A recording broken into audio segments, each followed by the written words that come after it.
Para comprender el funcionamiento de un grupo de acción local pesquero, como el caso de Costa Brava, es importante ir al origen de lo que se conocen como políticas de desarrollo local participativo o programas de desarrollo local participativo. Posiblemente yendo al origen comprendamos su esencia. La Unión Europea, lo que ahora llamamos Unión Europea, en su proceso de integración, a finales de la década de los 80 reconoce, lo cual es un ejercicio de gobernanza multinivel, reconoce su incapacidad para llegar a ciertas problemáticas y llegar a espacios que llevan a que el alcance de sus políticas verdaderamente no sea el óptimo. En ese sentido plantea un instrumento muy interesante que habría que plantearse incluso en ocasiones recobrar, que es lo que se conocía como las iniciativas comunitarias. Dentro de esas iniciativas comunitarias, una iniciativa comunitaria de base territorial que funcionó y sigue funcionando ahora con otro método, ¿no? O en otro acervo, es lo que se conoció como la metodología LEADER. Esa metodología es una metodología que se aplicaba en las zonas rurales. Hubo una iniciativa comunitaria en el caso del IFOP, dentro de lo que sería la política pesquera, que fue en este caso la iniciativa comunitaria pesca, pero era una iniciativa comunitaria de un carácter sectorial, más que de un carácter territorial. ¿Por qué fue interesante la aplicación de esta iniciativa comunitaria LEADER, que después se traslada tanto en lo que es el fondo FEP como en el fondo FEM actual? Pues porque verdaderamente se empodera al territorio, se empoderan asociaciones privadas del territorio para que verdaderamente desarrollen estrategias que tengan que ver con su especificidad. Cuando llega esta metodología al desarrollo marítimo y pesquero, pues llega en primer lugar en el periodo de programación plurianual del Fondo Europeo Pesquero, estamos hablando del año 2007-2013, y actualmente en el periodo 2014-2020, que es el periodo FEM, ¿no?, del Fondo Europeo Marítimo Pesquero. Ese sería el origen.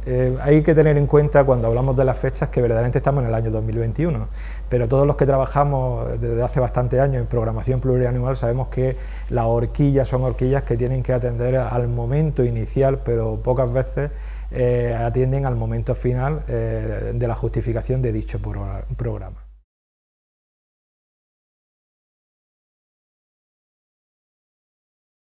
¿Cuáles son los rasgos del desarrollo local participativo? Rasgos que hacen a este método, a este sistema genuino e incluso extrapolable a otras realidades.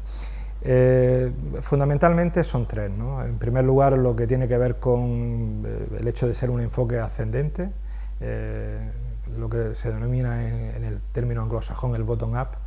Por otra parte, el hecho de estimular la gobernanza local y también, muy importante, la gobernanza multinivel. Y en tercer lugar, también todo lo que tiene que ver con la atención a la especificidad de cada territorio. Por ejemplo, en Cataluña existe un territorio que es GALP Costa Brava y existe otro que es Terres del Ebro, que en este caso, Tierras del Ebro, que en este caso es un territorio con características muy distintas a las que encontramos en Costa Brava.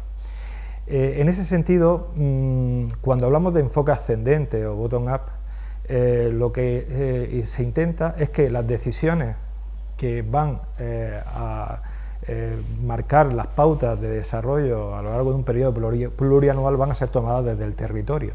En ese sentido, ese enfoque ascendente lleva a que verdaderamente todas las políticas que se lleven a cabo y que beneficien al territorio tengan en cuenta el parecer y lo que sería las decisiones que se toman en dicho territorio.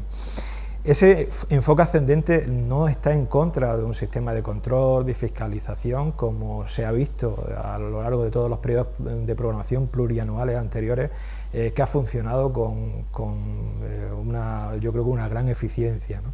En ese sentido, ese sería el primer factor, el enfoque ascendente. El segundo rasgo o factor tendría que ver con el hecho de la gobernanza. Y cuando hablamos de la gobernanza nos referimos a que el desarrollo local participativo parte de una asociación que, según la Unión Europea, tiene que ser una asociación privada, que es decir, más del 50% deben ser entidades que no sean de naturaleza pública. Por otra parte, que esa asociación es la que toma decisiones en la cual tiene una junta directiva y tiene una asamblea, todos ellos con derecho a voto, que no es lo mismo que derecho a veto, y por otra parte con la posibilidad de ser interlocutores válidos del territorio. Por lo tanto, en ese sentido estamos hablando de lo que se conoce como gobernanza local. En este caso la asociación GALP Costa Brava siempre existe. El GALP Costa Brava lo es en el momento en el cual exista una dotación de fondos para un programa específico.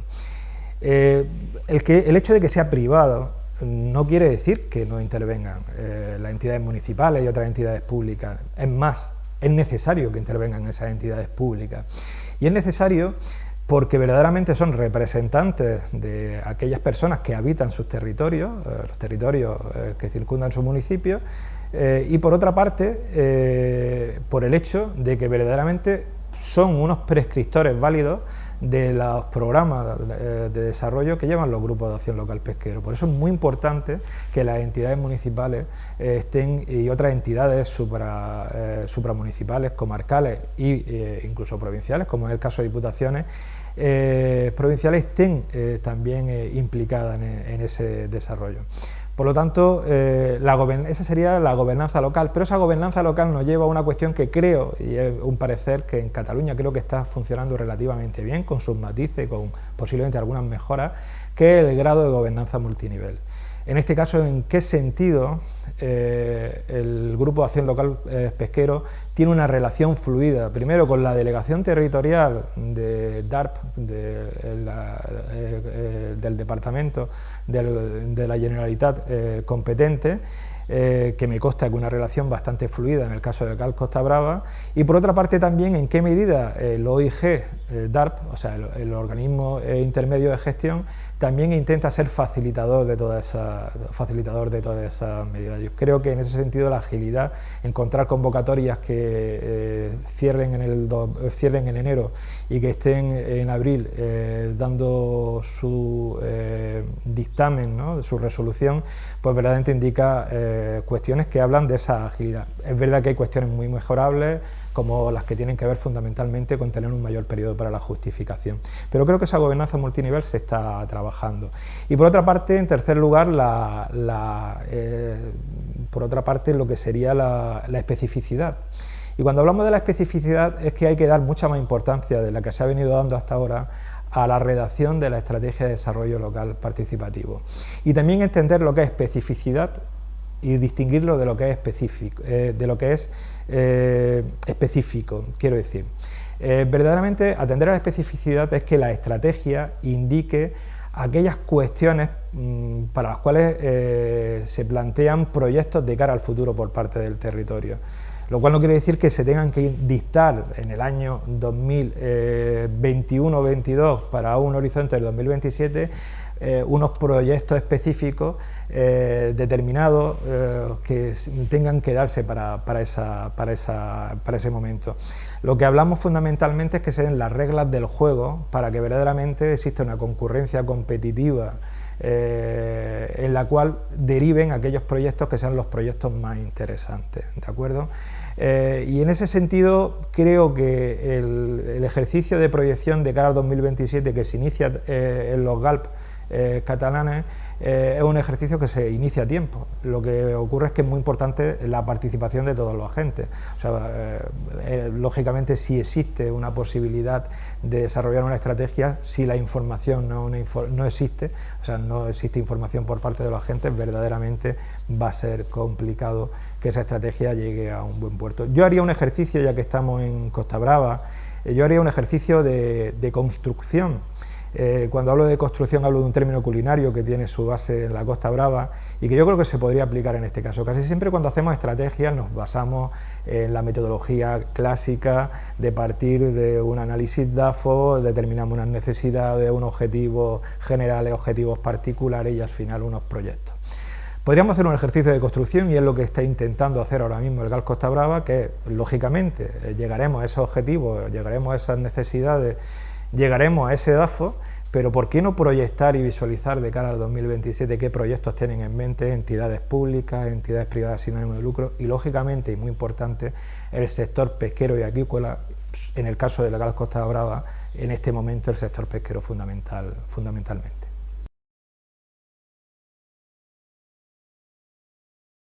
¿Cómo se traduce en el territorio, en el ámbito de actuación del GALP Costa Brava, todo lo que se plantea en el desarrollo local participativo? O sea, en definitiva, ¿cómo se está ejecutando la estrategia de desarrollo local participativo? Tienen una narración y una explicación de todas las operaciones hasta finales del año 2019, la evaluación intermedia, pero indicar que todas las actuaciones se pueden alinear con lo que planteaba el Reglamento 500 o lo que plantea todavía el Reglamento 508 del Fondo Europeo Marítimo Pesquero. En primer lugar, hay proyectos que tienen que ver con la mejora de la cadena de valor, siempre teniendo en cuenta la sostenibilidad y lo que se conoce como economía azul del sector pesquero. En ese sentido encontramos proyectos que se han sido desarrollados o bien por una necesidad manifestada por el sector pesquero y ha sido desarrollado por entidades o instituciones que no son propias del sector pesquero, pero también encontramos proyectos desarrollados por las propias cofradías que han sido bastante interesantes. En segundo lugar, todo lo que tiene que ver con diversificación, ¿no? En la diversificación encontramos proyectos como el caso, por ejemplo, de un pescador que desarrolla actividades de tipo teatral y de interpretación, tanto excursionista, turística, didáctica,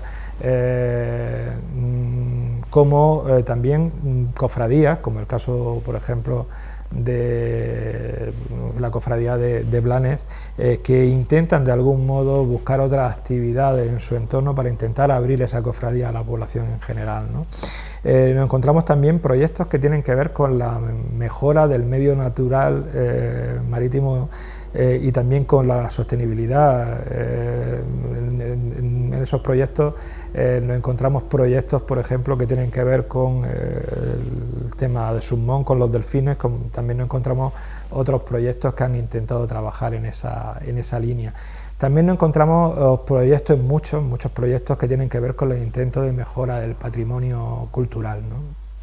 Y cuando hablamos del intento de mejora del patrimonio cultural, nos referimos a proyectos como los desarrollados en lo que sería en el entorno del Palamo Space, ¿no? O los desarrollados, por ejemplo, en Tosa de Mar, ¿no? Con todo lo que tiene que ver con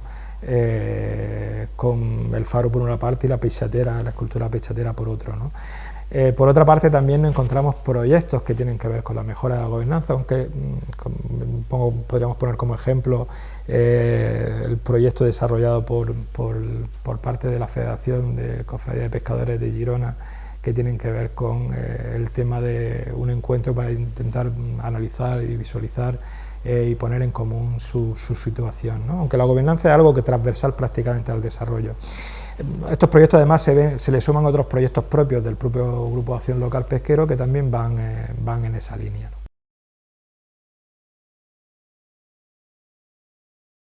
¿Y qué nos deparará el futuro desde el punto de vista del desarrollo local participativo en el ámbito marítimo y pesquero y en concreto en el ámbito de la asociación GALP Costa Brava?